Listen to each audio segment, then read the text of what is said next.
Carnot engine. The Carnot's engine works in reversible cycle known as Carnot's cycle. A Carnot's cycle has following steps. Isothermal expansion. The cylinder is placed in thermal contact with the source and weights over the piston are gradually reduced. The gas expands isothermally at a constant temperature T1 and volume increases V1 to V2. The amount of heat absorbed during this expansion is Q1. Adiabatic expansion. The cylinder is placed on the non-conducting stand and weights over the pistons are further reduced. The adiabatic expansion is carried till the temperature falls to the temperature T2 of the sink. The volume of the gas increased from V2 to V3 and its temperature falls from T1 to T2. Isothermal compression.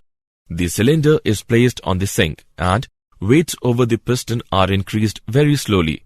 The gas compresses isothermally at T2 and its volume reduces to V4 from V3. During isothermal compression of heat rejected to sink BQ2. Adiabatic compression.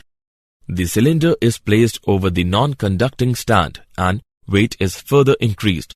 The adiabatic compression is carried till the temperature of the gas rises to the temperature of source.